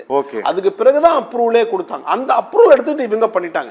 இவங்க என்ன பண்ணணும், நம்ம சீரம் இன்ஸ்டிடியூட் இவ்வளவு கிட்டத்தட்ட 20,000 கோடிக்கெல்லாம் விற்கிறாங்க, 27,000 கோடி விற்கிறாங்க. இவங்க என்ன பண்ணணும், இதனுடைய எஃபிகசி என்ன இருக்கு, நம்ம மக்கள்கிட்ட எப்படி, ஒவ்வொரு மக்களுடைய தன்மை வேறுபடுது. யூரோப்பியனுக்கும் அமெரிக்கன்ஸுக்கும் நம்மளுடைய உடம்பு வேற. நம்மளுடைய உடம்பு வெப்ப உடம்பு, நம்மளுடைய உடம்பு வெப்ப உடம்பு. இந்த வெப்ப சலனத்துல எதையும் தாங்கும் நம்ம உடம்பு. அப்ப நம்ம உடம்புக்கு எப்படி இருக்குது, என்ன ஸ்டடி இருக்குன்னு இவங்க ஒரு ஸ்டடி பண்ணணும். இதனுடைய எஃபிகசி எப்படி இருக்கு, இவ்வளவு பேர் போட்டவங்களுக்கு எவ்வளவு காம்ப்ளிகேஷன். இத்தனை ஆண்டு நம்ம அதை பாஸ் பண்ணி வந்து கிட்டத்தட்ட ஒரு 1.5 வருஷம் ஆயிடுச்சு, 1.5-2 வருஷம் ஆயிடுச்சு. இதுல ஏதாவது ஸ்டடி பண்ணிருக்காங்களா? எனக்கு தெரியல இது வரைக்கும். ஓகே, நாம பேசலாம். ஒரு 2 காலர். வணக்கம்ங்க. Hello hello sir. வணக்கம் சார். நான் ராமநாதபுரத்துல இருந்து. ஹலோ சொல்லுங்க ஐயா, சொல்லுங்க. ஹலோ சொல்லுங்க சொல்லுங்க, பேசுங்க. நான் ரத்ன பிரகாஷ் பேசுறேங்க சார். சொல்லுங்க ரத்னம், சொல்லுங்க. ரத்ன பிரகாஷ்ங்க சார். சொல்லுங்க ரத்ன பிரகாஷ், சொல்லுங்க. ஆமாங்க சார். வணக்கம் சார். உங்க டிவி நிகழ்ச்சியில நிறைய பார்த்து கேட்கறேங்க சார். சரி. உங்க 3 மருத்துவரும் அருமையா பேசிட்டு இருக்கிறீங்க. என்னோட பையன் வந்துங்க 2022 28ஆம் தேதி அன்னைக்கு ஃபர்ஸ்ட் கோவிஷீல்டு, செகண்ட் பூஸ்டர் ஊசி 3 போட்டானுங்க. சரி. போட்டுட்டு அந்த நைட்டு வந்து தலைவலிக்குன்னு சொன்னானுங்க. அப்புறம் சிங்களோட இஎஸ்சியில் போய் வச்சா 19 நாள் முடியாதுட்டாங்க. இப்ப ட்ரீட்மெண்ட் போயிட்டு இருக்குதுங்க. ஒரு கண்ணு தெரியாதுங்க, ரைட் சைடு வந்து தெரியாதுங்க, லெப்ட் சைடு வந்து நேர்பறவு தெரியுங்க. இந்த 3 ஊசி போட்டது பின்னாடிங்க இந்த பிரச்சனை எல்லாம் நடந்துக்குது என்ற பையனுக்குங்க. நானும் 18 மாசம் அல்லல் படாத நாளே இல்லைங்க. ஏதோ ஒரு வழி கிடைக்குமா, அதுல போனா சரியா போகுமா, இப்படி போனா சரியா போகுமான்னு சொல்லி சொல்ல முடியாத வேதனையில் வாழ்ந்துட்டு இருக்கேனுங்க. மருத்துவர் நீங்க தான் இதுக்கு ஒரு விளக்கம் சொல்லணும். நானும் எனக்கு உள்ள அறிவு வச்சு நானும் தேடிட்டு இருக்கேனுங்க. சரிங்க சார். சரிங்க சரி. நானும் ஒரு பெரிய அறிவாளி இல்ல, ஒரு பாமர மக்கள் தரங்க. எனக்கு 2 குழந்தைங்க, ஒரு பெரிய பையன் சிஎன்சி ஆபரேட்டர், இன்னொரு பையன் வந்து டிப்ளமா முடிச்சுட்டு நல்ல வேலைக்கு போயிட்டு இருந்தானுங்க. கோவிஷீல்டு 1, கோவிஷீல்டு 2, பூஸ்டர் மொத்தம் 3 ஊசி போட்டானுங்க. இந்த 3 ஊசி போட்டதுக்கு பின்னாடியே இத்தனை பிரச்சனைங்க என்ற பையனுக்கு. இன்னைக்கு வீட்டுல 18 மாசம் வீட்டுல முடங்கி படுத்துட்டு இருக்கானுங்க. வெளியே கூட்டிட்டு போனா என்னுடைய துணை இல்லாம என்ற மகன் வெளியில போக முடியாதுங்க. ஒரு கண்ணு பார்வையே போயிடுச்சு. ஆமா சார். ரைட் சைடு சுத்தம் பார்வை இல்லைங்க, லெப்ட் சைடு மட்டும் நேர் பார்வை இருக்குது, சைடு பார்வை கிடையாது. ஒரு 25-30% தான் பார்வையே இருக்குங்க. அதாவது இமை வந்து இந்தாண்ட போகல. இல்ல போகுது சார், பார்வையா இருக்குங்க. அந்த இதெல்லாம் இருக்குதுங்க சார். லெப்ட் சைடு வந்து பார்வை இல்ல. சரிங்க ஐயா, சரி. நீங்க நிகழ்ச்சி நீங்க பாருங்க ஐயா, உங்களுக்கு சொல்றோம் நாங்க, டாக்டர் சொல்லுவாங்க. நல்லது, நன்றிங்க. உங்களுடைய நன்றி, உங்க அழைப்புக்கு நன்றி. இன்னொரு காலர். வணக்கம்ங்க, சிவகுமார். வணக்கம் சார். சொல்லுங்க சிவகுமார். எனக்கு முன்னாடி பேசின நேயருடைய குழந்தை சீக்கிரம் குணமாகிறதுக்கு பிரார்த்திக்கிறோம். நானும் 3 கோவிஷீல்டு போட்டிருக்கேன் சார். சரி. 3 போட்டிருக்கேன். இப்போ நம்ம நிறைய பாம்புகளுக்கு விஷம் இல்ல, பாம்பு கடிச்சு செத்தவங்க சொச்சம், பயத்துல செத்தவங்க தான் மிச்சம்னு சொல்லுவாங்க. சரி. இது அனாவசியமான பீதியில வந்து நம்ம போய் எல்லாத்தையும் தள்ளுறது வந்து சரியா இருக்காது. உதாரணமா இப்போ நமக்கு வந்து ஒரு கால்ல வந்து சக்கரை வியாதி வந்துருச்சு, ஒரு இடத்துல ரத்தமே போகல, அந்த இடம் அழுகிடுச்சுன்னு டாக்டர் கட் பண்ண சொன்னா நம்ம காலை நம்ம கட் பண்ணிக்கிறோம் இல்லையா? சரி. அது மாதிரி இந்த கோவிஷீல்டு 99.9% போட்டிருக்காங்க. அவ்வளவு பெரிய குவான்டிட்டியில இத போட்டிருக்கும் போது இப்ப நம்ம இருக்கக்கூடிய தரவுகள் வந்து அந்த அளவுக்கு பீதி கிளப்புற மாதிரியான ஹார்ட் அட்டாக் தரவுகள் இல்ல. ஓகே. அதுக்கு பல காரணம் இருக்கலாம். உதாரணமா இப்போ நீங்க சென்னையில இருக்கீங்க, உங்க காலு பூமியில படுறதே வாய்ப்பே கிடையாது. இங்க சென்னையில பிறக்கிற ஒரு குழந்தை 80 வயசுல பூமியே புதிக்காம செத்து போயிடும். நீங்க உடம்பு வந்து ஜிம்முக்கு போயிட்டு ஹார்ட் அட்டாக்ல செத்தவங்களை எல்லாம் பார்த்திருப்பீங்க. தசையை வலுப்படுத்துறான். ஆனா ரத்த நாளங்களை சுத்தப்படுத்துறதுக்கு கல்லும் மல்லும் காலுக்கு மத்தேன்ட்டு யாருமே மண்ணிலே கால் மிதிக்கலன்னா சரி. ரத்த நாளங்கள் எப்படி சார் சுத்தமாகாது? பல காரணங்கள் இருக்கும். சரி, இந்த ஹார்ட் அட்டாக் இதுவும் ஒரு காரணமா இருக்கலாம். பட் சரி. அவ்வளவு பயக்க வேண்டிய அவசியம் இல்ல. பல காரணங்கள் இருக்கலாம் சரி. அப்படிங்கிறது வரையும். ரெண்டாவது வந்து நம்ம வந்து வயசுல பெரியவங்க எல்லாம் பலூன் ஊதலாம், பேசலாம், எதுவுமே இல்ல சார். பாவமா சார், நுரையீரல் சுருங்கி விரியாம நிறைய வியாதிகள்ல கஷ்டப்படுறாங்க போல. சரி. அதனால கல்லு மண்ணெல்லாம் பார்த்து மிதிக்கிற மாதிரி ஏதாவது வீட்டுல ஒரு மூட்டை மண்ணை வாங்கி போட்டு எல்லாம் கதை பொத்துக்கணும் மிதிங்க சார். சரி. பயப்பட வேண்டாம், நல்லது சார். பீதி அடைய வேண்டாம்ன்றத இல்ல இல்ல, நாங்க doctors எல்லாம் பீதி அடைய கூடாதுன்ட்டு தான் ரெண்டு ஆமா. டாக்டர் ஒரு பாரம்பரிய மருத்துவரை வச்சு பண்றோம். கன்ஃபார்ம் டாக்டர்ஸ் வந்து தெளிவா சொல்லணும். இது அப்படியே ஒரு சைடு எஃபெக்ட் இருந்தாலும் சரி. உயிர் காப்பதுக்காக இது கொடுத்ததுனால சரி. இதுக்கு நீங்க ஒரு காலை வெட்ட சொல்ற மாதிரி தான், பயப்பட வேண்டியது இல்ல அப்படின்னு சொல்லணும்ன்றதை வேண்டிக்கிறேன். நல்லதுங்க ஐயா, நல்லது நல்லது, நன்றி. ஒரு சின்ன பிரேக் அப்புறம் வரட்டும் உங்ககிட்ட. நேர்களே, ஒரு சிறிய இடைவேளைக்கு பின் சத்தியம் சாத்தியமே தொடரும்.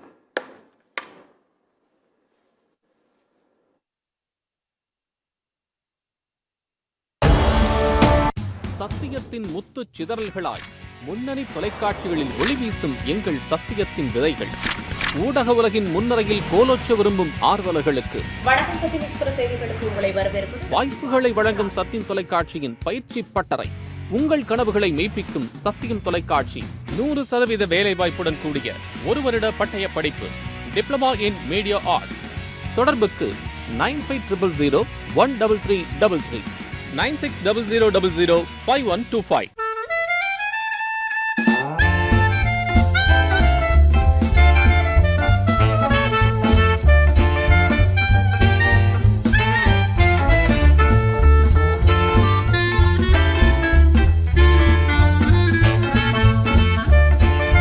The school was designed by a parent. Olive Tree Global School CBSE. Admissions open.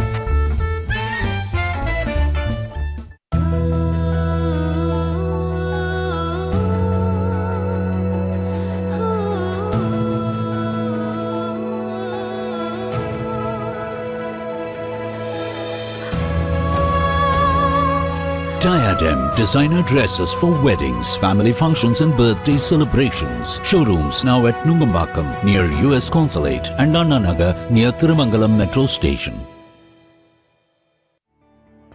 சின்ன வயசுல இருந்து மீடியாவில் பெருசாக சாதிக்கணும்னு ஆசைப்பட்டேன். ஆனால் அப்போ வழிகாட்ட யாருமே இல்லை. மீடியாங்கிறது பெரிய கடல் மாதிரி. அதில் நான் சும்மா கால் நினைக்க விரும்பல, கப்பலில் போகணுன்னு ஆசைப்பட்டேன். யாரையும் குறையெல்லாம் சொல்ல முடியாது. படிக்க வச்சாங்க, சொல்லி கொடுத்தாங்க, எல்லாம் கரெக்ட் தான். ஆனால் என்னோட தேடல் என்னவோ வேறையாக இருந்துச்சு. அதை அவங்களால புரிஞ்சிக்க முடியல. நானே ஒரு முடிவு எடுத்தேன். என்னோட புலன்களை நானே மாற்றி அமைச்சுக்கிட்டேன். எனக்கான பாடத்தை நானே தேட ஆரம்பித்தேன். என்னோட பாதை, என்னோட பயணம். அப்போ தான் சத்தியம் டிவியோட மீடியா ஆர்ட்ஸ் கோர்ஸ் பற்றி தெரிஞ்சுக்கிட்டேன். க்ரியேட்டிவிட்டியை டெக்னிக்கலாக கற்றுக்கிறது ரொம்ப முக்கியம் தானே. அதுவும் ஒரு முன்னணி டிவி நிறுவனமே கொடுக்குற கோர்ஸ்னா ஜாயின் பண்ணிட்டேன். நீங்களும் சத்தியம் டிவி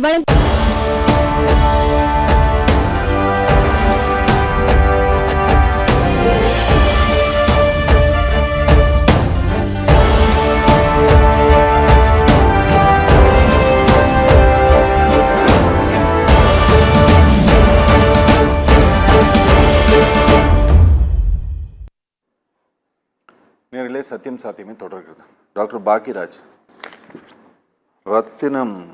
ரத்தின பிரகாஷ் அவர் பேசுனது கேட்டிங்களா?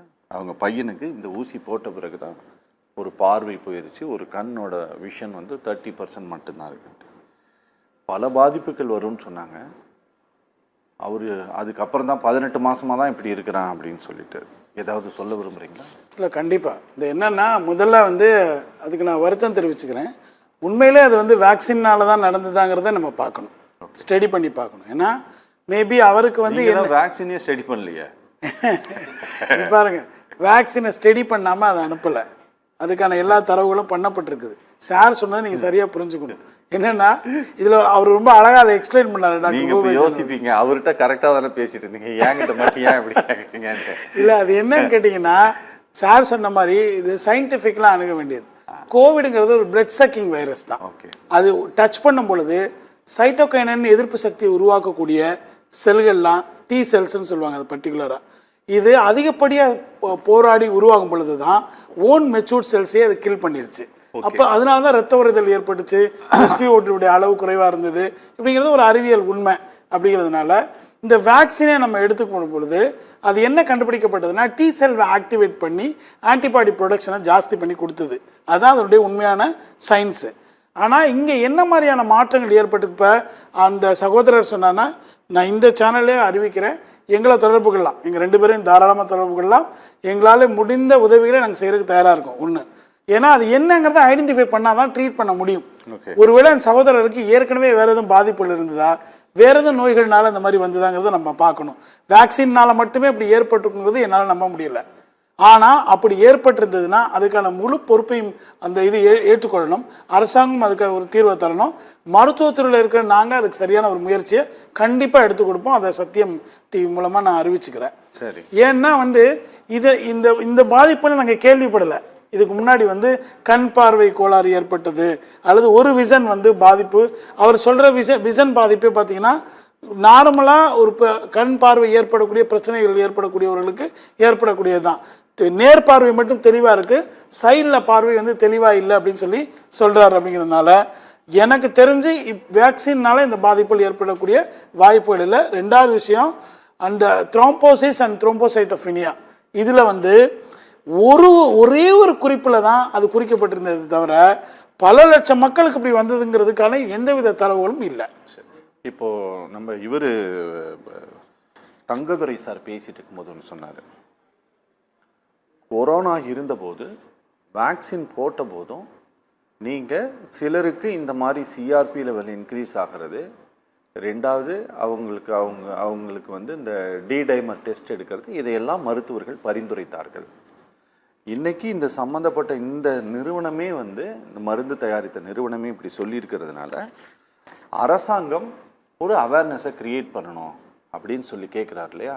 அது ரொம்ப அவசியமான ஒன்று. ரொம்ப நல்ல பாயிண்ட்டு தான் அது. என்னன்னு கேட்டிங்கன்னா, இப்போ அந்த கோவிட் பாதிக்கப்பட்ட பொழுது இரத்த உறைதலை ஏற்படுத்தக்கூடிய எல்லா டெஸ்ட்டுமே டைமர் மட்டுமல்ல, ஃபெரிட்டின், சிஆர்பி, IL-6ங்கிற ஒரு டெஸ்ட்லாம் பண்ணோம். அப்படி பண்ண பிறகு தான் அந்த IL-6 பண்ணும் பொழுது தான் பாதிப்பு எவ்வளோன்றது ரொம்ப நல்லா தெரிஞ்சுது. அதனால ஒருவேளை இந்த வேக்சின்னால இந்த பாதிப்பு எனக்கு தெரிஞ்சு பாதிப்புகள் இருக்க வாய்ப்பு இல்லை, இது ஏற வாய்ப்பு இல்லை. ஏன்னா நம்ம ரெம்டிசிவிர் அதர் ஆன்டிபயோட்டிக்ஸ்லாம் பயன்படுத்தும் பொழுது நமக்கு ஸ்டீராய்ட்ஸ்லாம் பயன்படுத்தும் பொழுது இதனுடைய அளவு மிகவும் குறைந்திருந்தது. அப்படிங்கிறதுனால வேக்சின் இதை இன்டியூஸ் பண்ணக்கூடிய வாய்ப்புகள் எங்கேயுமே இல்லை அப்படிங்கிறத தரவுகள் சொல்லுது. ஆனாலும் அவர் சொல்கிற பாயிண்ட் ஒரு வேலிட் பாயிண்ட் தான். அப்படிங்கிறதுனால ஒரு அவேர்னஸை கிரியேட் பண்ணி எல்லாருமே இந்த டைமர் டெஸ்ட்டையோ, சிஆர்பிங்கிறது எல்லா வைரஸ்லையும் எல்லா பாக்டீரியல் இன்ஃபெக்ஷன்லையும் அது உயரக்கூடிய வாய்ப்பு இருக்குது. சாதாரணமாக பார்த்தீங்கன்னா ரிமட்டாய்டு உள்ளவங்களுக்கோ அல்லது பாக்டீரியல் இன்ஃபெக்ஷன் உள்ளவங்களுக்கோ இந்த சி ரியாக்டிவ் புரோட்டீன்கிறது அளவு அதிகப்படுகிறது நியாயமான ஒரு விஷயம். அப்படிங்கிறதுனால அதை வைத்து கொண்டு இந்த வேக்சின்னால தான் அது வந்ததுன்னு நம்ம சொல்ல முடியாது. ஓகே, ஒரு 2 காலர் இருக்காங்க, பேசிட்டு வந்தேன். வணக்கங்க உமா. வணக்கம். Hello sir. சொல்லுங்க. ஆக்சுவலா வேக்சின் பிற்பாடே நாங்க கேள்விப்பட்டது இந்த ஆட்டோ இம்யூன் டிசீசஸ் நிறைய இருக்கிற மாதிரி கேள்விப்படுறோம். கேள்விப்படுறீங்களா? உங்களுக்கு ஏதாவது பிரச்சனை இருக்கா? இல்ல நிறைய பாத்திருக்கோம் நம்ம சுத்திலயும். So we felt like கண்டிப்பா அந்த வேக்சின் பிற்பாடு தான் இதை நிறைய பாத்திருக்கோம். அப்போ 64 டைப்ஸ் ஆஃப் இருக்குங்க sir. Diabetes, thyroid and these things and all, and rheumatic arthritis all comes in under this இல்லீங்களா? But other than that SNE, lupus அந்த மாதிரி ரொம்ப லைஃப் இதா செய்யக்கூடிய இதெல்லாம் கூட ஆட்டோ இம்யூன் டிசீசஸ் எல்லாம் நிறைய இப்ப பாத்துட்டு இருக்கோம். ஓகே. சோ மேபி இதுவும் ரீசனா இருக்குமா அப்படிங்கிறதுக்காக தான் எங்களோட இது. அதாவது இந்த வேக்சின் போட்ட பிறகு இல்லாத வியாதிகள் எல்லாம் இப்ப நமக்கு புரியுது. Autoimmune diseases. ஓகே ஓகேங்க. Okay okay. இது நிறைய இப்ப கேள்விப்பட்டுட்டு இருக்கோம். Okay okay okay. அப்போஸ் டயபெட்டிஸ் இந்த மாதிரி இது 2-3 types which is medicines regular நம்ம எடுத்துட்டு இருக்க மாதிரி அது சிலதெல்லாம் இருக்கதா செய்யுது. பட் இவ்ளோ ஹார்ம்ஃபுல் ஆனது life harming SNE, lupus and many other are there. அதெல்லாம் இதுக்கு பிற்பாடு தான் நாங்க நிறைய பாக்குறோம். சரிங்க. I don't know why இது ஒரு ரீசனா இருக்கலாமா அப்படின்ட்டு தான் எனக்கு முன்னால இந்த டவுட். சரிங்க சரி. டாக்டர் கிட்ட நான் பேசிட்டு உங்களுக்கு சொல்றேன் நானு. வணக்கம். இன்னொரு காலர் கோகுல். வணக்கம்ங்க. வணக்கம் சார். வணக்கம். சொல்லுங்க கோகுல். எனக்கு என்ன சந்தேகம்னா சார், ஆக்சுவலா வந்து பாத்தீங்கன்னா இந்த கொரோனா வந்த டைம்ல இருந்து பாத்தீங்கன்னா ஃபர்ஸ்ட் ஆரம்பத்துல இந்த வேக்சின் எல்லாம் கிடையாது. நிறைய பேர் இதுல அஃபெக்ட் பண்ணி மீண்டு வந்துட்டு ஒரு நேச்சுரல் இம்யூனிட்டி வந்தது. ஆனா அந்த நேச்சுரல் இம்யூனிட்டினால வந்து அதுக்கப்புறம் வந்து அவங்க திருப்பி வந்து கொரோனா அட்டாக் பண்ணாலும் வேற வேரியன்ட் வந்து அட்டாக் பண்ணாலும் அவங்க வந்து சீரியஸான கண்டிஷனுக்கு போறது இல்லை. பட் இருந்தாலும் கம்பெனிஸ், ஃபுட் டெலிவரி கம்பெனிஸ் இவங்கெல்லாம் பாத்தீங்கன்னா எப்படி ப்ரமோட் பண்ண ஆரம்பிச்சிட்டாங்கன்னா அவர் ஸ்டாஃப்ஸ் ஆர் ஃபுல்லி வேக்சினேட்டட். இப்போ ஃபாரின் போறோம்னா வேக்சினேஷன் எடுக்கலைன்னா கண்டிப்பா ஃபாரின் போக முடியாது. இந்த மாதிரி வேக்சினேஷனை வந்து போஸ்ட் பண்ண ஆரம்பிச்சிட்டாங்க. ஸோ இது வந்து நியாயமான விஷயமா? அதுதான் நான் கேட்க விரும்புறேன். ஆக்சுவலா இப்ப டென்னிஸ் பிளேயர் நோவாக் ஜோகோவிச் இருக்காரு. அவர் ஆஸ்திரேலியால போய் எவ்வளவு கஷ்டப்பட்டாரு, அவதிப்பட்டாருன்னு தெரியும். இன்னொன்னு வந்து இந்த ஹைட்ராக்சி குளோரோக்வின் வந்து ரொம்ப மட்டம் தட்டினாங்க. ஏன்னா அது ரொம்ப சீப்பான மெடிசன். ஆனா ஆப்பிரிக்கால நீங்க போனீங்கன்னா எல்லாருக்கும் மலேரியா வரக்கூடாதுன்னு எல்லாருக்கும் கொடுக்குறாங்க நார்மலா. ஒரு சைடு எஃபெக்டும் இல்ல. ஆப்பிரிக்கா போனாலே வந்து ஹைட்ராக்சி குளோரோக்வின் எடுத்துக்கோங்கன்னு சொல்லி கொடுக்குறாங்க. ஆனா அந்த கோவிட் டைம் வந்தப்ப மட்டும் அந்த ஹைட்ராக்சி குளோரோக்வின் வந்து ரொம்ப மட்டம் தட்டினாங்க. ஏன்னா அது வந்து ரொம்ப மட்டமெல்லாம் தட்டல சார், அந்த மருந்தை கொடுக்கவே கூடாதுன்னு சொன்னாங்க சார். எங்க சார் மட்டம் தட்டினாங்க? மெடிக்கல் ஸ்டோர்ல அதை கொடுக்க கூடாது யாருக்குன்னு சொன்னாங்க சார். ஆமா ஆமா ஆமா அந்த மாதிரி எல்லாம் பிரச்சனைகள்லாம் பண்ணாங்க. பட் ஆனா அதுக்கு ஒரு சைடு எஃபெக்ட்டுமே கிடையாது. அது வந்து இந்த குயினைன்னு சொல்லக்கூடிய நம்ம இந்தியால இந்த இந்தியன் டானிக்னு சொல்லக்கூடிய அதுலதான் இருந்து வருது. சரிங்க சார், நல்லதுங்க, நல்லது. சந்தேகங்கள்லாம் இருக்கு. அதாவது மக்களை வந்து ஃபோர்ஸ் பண்ணலாமா? கம்பெனிஸ், அரசாங்கம் ஃபோர்ஸ் பண்ணலாமா? இது இல்லைன்னா நீ வேலையா பார்க்க முடியாதுன்னு சொல்லலாமா? இது இல்லைன்னா நீ பிளைட்டே ஏற முடியாதுன்னு சொல்லலாமா? இதுக்கான கேள்விதான் எனக்கு வேணும். நல்லது நல்லது. நேஷனல் இம்யூனிட்டி வந்துட்டா அந்த ஆன்டிஜன் எடுத்து வச்சுட்டு நான் பறக்க போக முடியுமா? அதுக்கான ஒரு வழிவகைகள் செஞ்சு தரணும். நல்லது நல்லது டாக்டர். டாக்டர், நம்ம இந்த கோவிட் வந்த காலகட்டத்தில் இந்த டோலோ 650 தானே அந்த மாத்திரை பேர், உங்களுக்கு ஞாபகம் இருக்கும். நீங்கள் அன்றைக்கி நான் ஷோ நடத்தும் போது வந்தீங்க. கிட்டத்தட்ட அவங்க லஞ்சமாக கொடுத்த பணம் மட்டும் 1000 கோடி ரூபாய். 1000 கோடி. சுப்ரீம் கோர்ட்டில் அந்த கேஸ் போய் சிபிஐ அது வழக்கு பதிவு பண்ணி இப்போ வந்து ஹெல்த் மினிஸ்ட்ரி வந்து இந்த மருந்து கொள்முதலினுடைய பாலிசியை இப்போ ரீசெண்டாக மாற்றிருக்கிறாங்க. நீங்கள் அதை பார்த்துருப்பீங்கன்னு நினைக்கிறேன். ஒவ்வொரு மெடிசனும் மனிதர்களை மையப்படுத்தி எப்படி இந்த மருத்துவ நிறுவனங்கள் இயங்குதுன்ட்டு பல பூதாகர கதைகள், கட்டுக்கதைகள் எல்லாம் சொல்லப்படுது. நம்ம அதுக்குள்ளெல்லாம் போக வேண்டாம். நடந்த சம்பவம் நம்மக்கிட்ட டாக்குமெண்ட்டாக இருக்கிறத மட்டும் வச்சுக்கிட்டு ஒரு 27,000 கோடி ரூபாய்க்கு ஒரு மருந்தை கொள்முதல் பண்ணி இங்கே 175 கோடிக்கு பேருக்கு போட்டிருக்கிறாங்க. இன்னைக்கு இதில் ஒரு பாதிப்பு வரும்ட்டு அஃபீஷியலாக அந்த நிறுவனம் அறிவிச்சிருச்சு, இந்திய அரசாங்கம் சொல்லலை. இப்போ நாங்கள்லாம் என்ன பண்ணணும்? ஊசி போட்டவங்கலாம் என்ன பண்ணணும்? அவர் வந்து பாரம்பரிய மருத்துவர், அவர் என்ன சொல்கிறாரு? ஐயா, இது வந்த போதே இது ரத்த உறைதலை ஏற்படுத்தினது. அப்போவே டெஸ்ட் எடுத்தாங்க. இவங்க உள்ள விட்டதே வந்து பார்த்தீங்கன்னா ஒரு செயல்படாத வைரஸ் தான் விட்டாங்க. விட்ட பிறகும் எல்லாருக்கும் இந்த ரத்த உறைதல் அதிகமாகுது. அதனால ஒரு அவேர்னஸ் அரசாங்கம் கிரியேட் பண்ணணும்னு கேட்குறாரு. அவர் கேட்கறது நியாயமா? இல்லை, என்னன்னா ஐயா சொல்றது வந்து ஒரு பேனிக் தான் உருவாக்கும். அதுல சயின்ஸ் இல்லை. ஓகே, எப்படின்னா ஒன்று தெரிஞ்சுக்கணும். சிஆர்பி அப்படிங்கிறது C reactive protein. Reactive protein அது. ஓகே, ஒரு ரெஸ்பான்ஸ். இப்போ டக்குன்னு ஒரு பந்து ஒன்று அடிக்குது உங்களைய, பந்து முன்னாடி வரும்போது நீங்க என்ன பண்ணுவீங்க? டக்குன்னு பின்னாடி போங்க. This is called the response. Response to the ஸ்டிமுலை. Okay, ஒரு தாக்கத்திற்கான உருவக்கூடிய ஒரு ரெஸ்பான்ஸ், அதுதான் அது. சி ரியாக்டிவ் புரோட்டீன்ங்கிறது காமனா எனி இன்ஃபெக்ஷன்ல ரைஸ் ஆகுங்க. ஓகே, அது prognostic indicator. Okay, it is not a diagnostic. அதை வச்சு நம்ம வியாதியை உறுதி செய்வதல்ல. ஓகே, அதன் மூலம் வியாதி எந்த அளவுக்கு அதிகமாகிறது குறைகிறது என்பதை கண்டுபிடிக்கக்கூடிய ஒரு காரணி. அது புரிஞ்சுக்கணும். எப்படின்னா இப்போ உதாரணத்துக்கு வந்து என் கை வந்து இப்போ என் தூக்கவே இல்லை, இப்போ வியாதி கம்மியா இருக்கு, என் கை இவ்வளவு தூக்குது. ரொம்ப அதிகமாச்சு, தூக்கவே முடியல. வியாதி ரொம்ப அதிகமாச்சுன்னா கையே தூக்க முடியாது. அப்ப இது எப்படி இந்த கை தூக்குறத வச்சு வியாதியினுடைய தன்மையை கண்டுபிடிக்கிறோமா இல்லையா? அதே போலவே வியாதியை பொறுத்து இந்த சிஆர்பி ரைஸ் ஆக ஆக டிசீஸ் ப்ராசஸ் அதிகமாயிட்டு இருக்குன்னு அர்த்தம். ஓகே, அது ஒன்று தெரிஞ்சுக்கணும். ஃபர்ஸ்ட் இந்த டி டைமர் அப்படிங்கிறது என்ன அப்படின்னா அக்யூட் பிரச்சனை இருக்கும்போது வரக்கூடிய அந்த டெஸ்ட்டுங்க, அதுதான் அது. இப்ப ஒரு கொரோனா எனக்கு உள்ள வந்துருச்சு, இப்ப எனக்கு கொரோனா வந்துருச்சு, உடனே எனக்கு டி டைமர் பாக்குறாங்க, நெகட்டிவா இருக்கும். ஓகே, டி டைமர் பாசிட்டிவா இருக்காது. ஓகே, கொரோனா உள்ள வந்து இந்த கொரோனா வந்து பல இடத்துல போய் தாக்குது.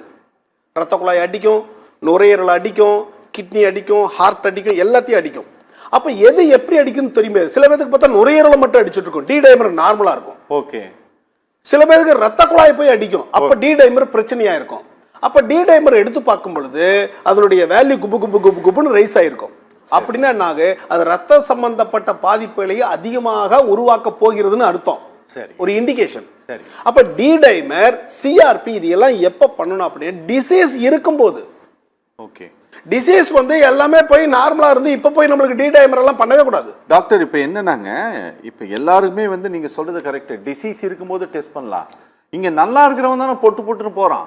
இல்ல, அதுதான் நான் சொல்ல வரேங்க. அது அந்த ஒரு கவனம் தான் நம்ம பார்க்கணும். அததான் நாங்க வந்து அதுதான் அட்ரஸ் பண்றேன். இப்ப மேடம் ஒண்ணு சொன்னாங்க, இந்த ஆட்டோஇம்யூன் டிசீஸ் அதிகமா வருது அப்படின்னு. என்ன பிரச்சனைனா ஆட்டோஇம்யூன் டிசீஸ் ஆல்ரெடி அதிகமா தான் இருக்குது, அவேர்னஸ் இல்ல. டிசீஸ் வந்த பிறகு, கொரோனா போன்ற வியாதிகள்லாம் வந்த பிறகு இந்த பிரச்சனைகள்லாம் அதிகமா வெளியே வருது. It is already exist. Autoimmune disease நிறைய பேருக்கு இருக்கு. எஸ்எல்இ சொன்னது மாதிரி எஸ்எல்இ நிறைய இருக்குது. இந்த ஆட்டோஇம்யூன் டிசீஸ் எல்லாமே எதிர்ப்பு சம்பந்தப்பட்ட நோய்களுங்க. ஓகே. ஒரு மனிதனுக்கு எதிர்ப்பு சக்தி சம்பந்தப்பட்ட நோய்கள் தான் auto immune disease. Auto immune என்ன தெரியுங்களா? நார்மலாவே நம்ம உடம்புல இருக்கக்கூடிய செல்கள் எல்லாம் வெளியே இருக்கக்கூடிய பொருளை தான் எதிரியா நினைக்கும். இப்ப நம்ம இருக்கிறோம், ஒரு பாக்டீரியா உள்ள வருது, உடனே ஓ டே அவன் பாக்டீரியா எதிரி அப்படின்னு சொல்லிட்டு இவன் ரெடி ஆகி அவனை சண்டை போடுவான். இந்த ஆட்டோ இம்யூன் டிசீஸ் என்ன தெரியுமா? நம்ம உடம்புல இருக்கக்கூடிய செல்லையே எதிரின்னு சொல்லிட்டு திங்க் பண்ணிடும். ஓகே. ஓகே. அண்ணனே தம்பியை போட்டுருவான். அந்த கதை இது. ரெண்டு பேரும் ஒண்ணு, இவன் தான் எதிரின்னு சொல்லிட்டு அண்ணன் தம்பி அடிச்சிருவான். ஓகே. நம்ம உடம்புல இருக்கக்கூடிய ஒரு செல் அதே என்ன பண்ணுது, இந்த பக்கத்துல இருக்கிற செல் என்னுடைய எதிரியா இருக்கிறான்டா அப்படின்னு சொல்லிட்டு இவனை அடிச்சிருது. அதுக்கு பேர் தான் ஆட்டோ இம்யூன். அது ஏன்னா அனைத்துமே எதிர்ப்பு சக்தி சம்பந்தப்பட்ட பிரச்சனைகள். அப்ப இந்த கொரோனா நோய் என்ன பண்ணுது அப்படின்னா, அடிப்படையில என்ன நடக்குதுன்னா இந்த எதிர்ப்பு சக்தி அடிக்குது. ஓகே, புரியுது. அதுதாங்க பிரச்சனையே. இந்த கொரோனா என்கிறது வந்து ஒரு பெரிய மலையனுடைய அடித்தளத்தையே அடிக்குது. அப்ப எதிர்ப்பு சக்தி என்கிற ஒரு சிஸ்டத்தை அடிக்கிறதுனால எல்லா டிசீஸும் அக்ரவேட் ஆகுது. ஒரு சுகரா அடிக்குது, பிரஷரா அதிகமாகுது, இந்த ஆட்டோ இம்யூன் டிசீஸ் சொன்னாங்களே அது என்ன ஆகுது, அது அதிகமாகுது. அப்ப இருதய சம்பந்தப்பட்ட பிரச்சனையா எல்லாம் அதிகமாகுது. அங்கதான் ப்ராப்ளம்ங்க. ஓ புரியுது. இந்த ப்ராப்ளமே அங்கதான். சோ எல்லா நோய்களுக்கும் அடிப்படை அந்த அஸ்திவாரம் என்ன அப்படின்னா எதிர்ப்பு சக்தி. அந்த எதிர்ப்பு சக்தி மேலதான் எல்லாமே கட்டமைக்கப்பட்டிருக்கு. அனைத்துமே கட்டமைக்கப்பட்டிருக்கு. ஓகே. ஓகே. எப்படி இந்தியா வந்து கிராமங்களினால் கட்டமைக்கப்பட்டுன்னு சொல்றாங்களா இல்லையா? கிராமத்தை உயர்த்து இந்தியா உயர்ந்துருக்கிறாங்க. ஆமா. அதே போல இந்த எதிர்ப்பு சக்தியை ஸ்ட்ராங் பண்ணா எல்லாமே ஸ்ட்ரென்தன் ஆயிரும். Super doctor. இப்ப கொரோனா ப்ராப்ளம் என்ன பண்ணிட்டான்னா அவன் வந்து இந்த எதிர்ப்பு சக்தியை காலி பண்றான். ஓகே, புரியுது. காலி பண்ணால இந்த ஸ்ட்ரக்சரே காலி ஆகுது. ஓகே. அப்ப எல்லா ஸ்ட்ரக்சரும் டயபெட்டிஸ்ங்கிற structure, hypertension structure, autoimmune disease, ரெண்டாவது இருக்கிறது இருதய ப்ராப்ளம், எல்லாமே கொஞ்சமா இருக்கிறது அக்ரவேட் ஆகுது. அப்போ அவேர்னஸ் கூடுது, எல்லா ப்ராப்ளம் வெளியே வருது. That is a problem. Okay. Okay. the system is problem. Okay. Okay. Okay. Thangadurai sir வணக்கம் சார். இப்போ நிறைய விஷயங்கள் சொன்னாங்க. மொத்தமாகவே எதிர்ப்பு சக்தியை காலி பண்ணுது, இருக்கக்கூடிய ஆரம்ப நிலையில் இருக்கக்கூடிய சில வியாதிகளை அதிகப்படுத்துகிறது, ஆட்டோ இம்யூன் டிசீஸ் அப்படிங்கிற ஒன்றை ஏதோ அதிகப்படுத்துகிறது, இப்படி பல விஷயங்கள் சொல்றாங்க. எல்லாத்துக்கும் பேசிக்கா எங்க வந்து நிக்கிறோம்னா எதிர்ப்பு சக்தியில வந்து நிக்கிறாங்க சார்.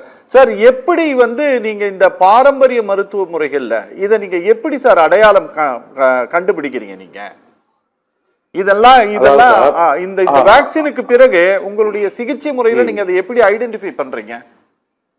அதாவது சார் சொன்ன மாதிரி இது அறிவியல் சம்பந்தம் இல்லை அப்படிங்கிற மாதிரி இந்த சிஆர்பியோ டி டைமரோ நாங்க கண்டுபிடிக்கல, எல்லாமே நவீன மருத்துவர்கள் சொன்னதுதான். சரி. ஏன்னா எங்களுக்கு கொரோனாக்கு பண்றதுக்கு அனுமதியே இல்லை முதல்ல. ஓகே. யாரெல்லாம் பாதிக்கப்பட்டார்களோ, கொரோனால யாரெல்லாம் பாதிக்கப்பட்டார்களோ, தடுப்பூசி போட்ட பிறகு அவங்க ரத்த மாதிரிகள் இருந்த ரிப்போர்ட் நாங்க பார்த்த அனுபவத்தை தான் சொல்றோமே ஒழிய அது எங்க சயின்ஸ் இல்ல. ஓகே. அது ஆங்கில மருத்துவத்தினுடைய சயின்ஸ். அதை பார்த்து நாங்க தெரிஞ்சுக்கிட்ட அனுபவத்தை நான் பேசுறேன், அவ்வளவுதான். ஓகே. அதே போல இப்ப ஒரு போலியோ தடுப்பு மருந்து இருக்கு, குழந்தைகளுக்கு எத்தனையோ தடுப்பூசி, உயிர்காக்கிற தடுப்பூசிய எல்லா மக்களும் இன்னைக்கு ஆர்வமா போட்டுக்கிறாங்க. சரி. நீங்க மீடியால ஒரு சர்வே பண்ணுங்க, இந்த தடுப்பூசி போறதுக்கு எவ்வளவு பேர் ஆர்வம் காப்பாங்கன்னு நினைக்கிறீங்க? எது கொரோனா தடுப்பூசியா? ஆமா, தடுப்பூசி நான் போட்டுக்கிறேன்னு எல்லாம் ஆர்வமா வந்தாங்களா? இல்ல. அப்ப ஏன் வரல? 27,000 கோடிக்கு வாங்கின தடுப்பூசிய நம்ம நாட்டுல முறையான ஸ்டடி பண்ணல. வெளிநாட்டுல ஸ்டடி பண்ணி சொன்னாங்க, அதை ஏத்துக்கிட்டு ரைட்ஸ் வாங்கிட்டு இவங்க தயாரிச்சுட்டாங்க. இன்னைக்கு போய் தடுப்பூசி போட்டுக்கலாம் வான்னு 2 பேரும் கூப்பிட்டா வருவான்னு நினைக்கிறீங்களா? வரமாட்டாங்க. இந்த சிஆர்பி வரமாட்டாங்க சார். சிஆர்பி 20 வருஷமா பாசிட்டிவ்ல இருக்கிற பேஷண்ட்லாம் இருக்காங்க. ஓகே. சிஆர்பி ஒன்ஸ் வந்தா போகாது, அது ரொம்ப WHO சொல்லியிருக்கு. தீர்க்க முடியாத நோய்கள் பட்டியல்ல. இப்போ எந்த சயின்ஸா இருந்தா என்ன சார், மக்கள் நல்ல பாதுகாப்பா இருக்கணும். இந்த டி டைமர் எடுக்கிறதுனால அவருக்கு ஏதாவது பிரச்சனை இருக்கா? எடுக்க கூடாதுன்னு ஏதாவது இருக்கா என்ன? ஓகே. இன்னொன்னு 4 நாள்ல இருந்து 40 நாள்ல தான் அந்த ஆக்டிவேஷன் இருக்கும். 41ஆம் நாள் காணாம போயிருமா தான்? எப்படி சார்? சிஆர்பி எனக்கு வந்துருச்சு, 4ஆம் நாள் வந்துருச்சு சார், டி டைமர்ல நான் பாதிக்கப்பட்டுட்டேன், 41ஆவது நாள் அது தானா நெகட்டிவ் ஆயிருமா? அப்ப எனக்கு இருக்குதா இல்லையான்னு பார்த்துக்கிற விழிப்புணர்வு எனக்கு வேண்டுதானே? ஓ, புரியுது. இன்னொன்னு அவரு கண்ணு பாதிப்புன்னு சொன்னார் இல்லையா, அது தடுப்பூசினாலதான் பாதிச்சுன்னு நான் சொல்ல வரல. ஆனால் அவருக்கு ரெட்டினோபதி மாதிரி மூளைக்கு போற ரத்த குழாய் மாதிரி கண்ணுக்கு போற ரத்த குழாயில அடைப்பு ஏற்பட்டிருக்கலாம். ஓகே. அந்த அடைப்பு நீக்கினா கண்ணு நல்லா தெரிஞ்சிட போகுது. ஓகே. அப்படி அடைப்பு நீக்கிற அறிவியல் இன்னைக்கு இந்தியாவில் இருக்கா? இல்ல. அப்படி அடைப்பு நீக்கிற அறிவியல் இருந்தா பிரெயின்ல வரக்கூடிய வாஸ்குலர்ல இன்ஃபாக்ட் வராது, கார்டியாலஜில இன்ஃபாக்ட் வராது. எல்லாமே அடைப்பு சார். அடைப்பு நீக்கிறதுக்கு மருத்துவம் இல்லை. ஆனா பாரம்பரிய மருத்துவத்துல அடைப்பு நீக்கிற மருந்துகள் இப்ப நான் கண்டுபிடிச்சது இல்ல, காலங்காலமா சித்தர்கள் சொல்லி வச்சிருக்காங்க. ஆச்சுங்களா? எதையுமே நாங்க கண்டுபிடிப்பது இல்லை. அவங்க சொன்ன சயின்ஸ மக்கள் பயன்படுத்தி கொள்ளணும் அப்படிங்கிற நோக்கத்துல நான் இதை சொல்ல வரேன். மருத்துவர்கள் 2 பேரும் நிறைய விளக்கங்கள் கொடுத்தாங்க. இருந்தாலும் என் சயின்ஸ் பெருசா உன் சயின்ஸ் பெருசாங்கிற பிரச்சனை இல்லை. எந்த சயின்ஸா இருந்தாலும் அது மக்களுக்கு உதவணும். சரி. இனிமேலாவது இந்த அரசாங்கம் இந்த கோவிஷீல்டுங்கிற அந்த தடுப்பு மருந்தை ஆய்வு செய்து இது மக்களுக்கு போடலாமா அப்படிங்கிற ஒரு விழிப்புணர்வை கொடுக்கணும். இதுக்கப்புறம் அவங்க செஞ்சா என்ன செய்யல சார், இனி வரும் ஆர்வமா மக்கள் வந்து போட்டுவாங்க இல்லைங்க சார். இனி தேவையில்லையே. இனி தேவையில்லை. இனி அதை விட தாக்கத்தை ஏற்படுத்தக்கூடிய வைரஸ் உலகத்துக்கு வருகிறது நியூஸ் போட்டுட்டு இருக்கிறானுங்க. அதை விட முக்கியமான விஷயம் 54 நாடுகள் வந்து வேணான்னு இருக்காங்க சார். நீங்க பேசி முடிச்சிருங்க சார். எந்த வைரஸ் வேணா வரட்டும் சார். நம்ம ஊர்ல 5 வேம்பு குடும்பம் இருக்கு சார். சரி. நிலவேம்பு, மலைவேம்பு, வேம்பு, சிவனார் வேம்புன்னு 5 வேம்பு 4 வேம்பு இருக்கு சார். சரி.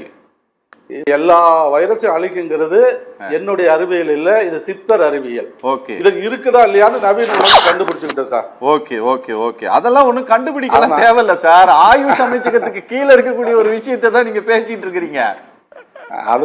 ஆமா. அதனால அதெல்லாம் ஒண்ணும் கண்டுபிடிக்கணும்னு அவசியம் இல்லை. இல்ல, இது மக்களுக்கு பேனைக்கு ஏற்படுத்தணுங்கிற நோக்கம் இந்த நிகழ்வுல இல்ல. சரி. அதனால டி டைமர் எடுத்துக்கொள்றதுனால ஒரு பரிசோதனை பண்றதுனால பெரிய பாதிப்பு ஒன்றும் ஏற்பட போறது இல்லை. சரி. அதே மாதிரி வெள்ளியங்கிரி மலை செல்பவர்கள் யாராக இருந்தாலுமே, சின்ன வயசோ பெரிய வயசோ, அது இதனாலதான் பண்ணுங்கிறது இல்லை. நான் பொதுவா என்ன சொல்றேன்னா, உங்க சுகர் லெவல், உங்க பிபி லெவல், உங்க கொலஸ்ட்ரால் லெவல், இந்த சிஆர்பி, டி டைமர் ஒரு பரிசோதனை பண்ணிக்கல, என்ன சார் தப்பு? Okay sir. Okay okay okay okay. அதை பத்தின விழிப்புணர்வு கொடுக்கணும் தான் சொல்றேன். அதை நாங்க பண்ண முடியாது இல்லையா? Okay okay okay okay. Doctor okay அவர் வந்து பேசினது ஆயுஷ் மினிஸ்ட்ரிக்கு கீழே இருக்கக்கூடிய ஒரு மருத்துவ முறையை தான் அவர் கையாண்டு கொண்டு இருக்கிறார். நம்ம இப்போ சமீபத்தில் நம்ம பார்த்தோம், அந்த பாபா ஒருத்தர் இருக்காரு, பதஞ்சலி பாபா, மன்னிப்பு கேட்டார். ஆமாம், மன்னிப்பு கேட்டார். அவர் எதுக்காக மன்னிப்பு கேட்டார் நம்ம தெளிவாக சொல்லணும். அவர் வந்து ஃபுட் அத்தாரிட்டியினுடைய லைசன்ஸை வாங்கிட்டு அது மருந்து அப்படின்னு சொல்லிட்டு விளம்பரப்படுத்தினார். அதனாலதான் அவர் மன்னிப்பு கேட்டாரு. இல்ல, அதுல என்ன விளம்பரம் பண்ணாருன்னா 2 சொல்றாரு. அறிவியல் அலோபதி மருத்துவம் வந்து முட்டாள்தனமான மருத்துவம்னு ஒரு கருத்தை பற்றி சொல்றாரு. என் மருத்துவத்திலே கொரோனா முழுமையாக நீங்கிவிடும்னு சொல்லிட்டு ஒரு ட்ரீட்மெண்ட் இது சொல்றாரு அவர். ஒரு ஒரு ஒரு பொய்யான தகவலை என் மருந்தின் மூலம் சரியாகும் என்கிற தகவலை சொல்லுவதன் மூலம் மக்களுக்கு தவறான தகவல் போகுது. அதாங்க பிரச்சனை. கொரோனில்னு ஒரு மருந்தை அறிமுகப்படுத்தினார். அதை இந்த நாட்டினுடைய மத்திய அமைச்சர் தான் அறிமுகப்படுத்தி வைத்தார். நான் அது சொல்ல வரல. இதை பார்த்து கொண்டு இருக்கக்கூடியவர்கள் வந்து இந்த டெஸ்ட் எடுக்கணும் அப்படிங்கிற ஒரு அவங்களுக்கு ஒரு விருப்பம் இருக்கு அப்படின்னா அவங்க மருத்துவருடைய பரிசோதனையோடு எடுக்கணுமா இல்லை தானாவே போய் எடுக்கலாமா? இல்லைங்க, அது ஐயா சொல்றது வந்து நம்ம சித்தர் சொல்றது வந்து என்னை பொறுத்த வரைக்கும் எதுன்னா இந்த சிஆர்பி டிடைமர் அப்படிங்கிற டெஸ்ட் எல்லாம் பண்ணவே கூடாது. Okay, it's not necessary. எந்த ஒரு பரிசோதனையும் கிளினிக்கல் சிம்டம்ஸோட ஒட்டி போகணும். அதான் ரொம்ப முக்கியம். நாங்க சொல்லக்கூடிய மருத்துவர்கள் சொல்லக்கூடியது உனக்கு ஃபீவர் இருந்தா தான் ஃபீவர் டெஸ்டே பண்ணணும். ஓகே, ஃபீவரே இல்லைன்னா சும்மா போயெல்லாம் டெஸ்ட் பண்ணக்கூடாது. சரி, அது வந்து இருக்கு. ரெண்டாவது மருத்துவத்துல இருந்து 1+1 3ங்க. 1+1 3, நாட் 1+1 2 கிடையாது. எப்படி அப்படின்னா ஒரு டெஸ்ட் வந்து பண்ணக்கூடிய ரிசல்ட் வெளியே வருது பாருங்க.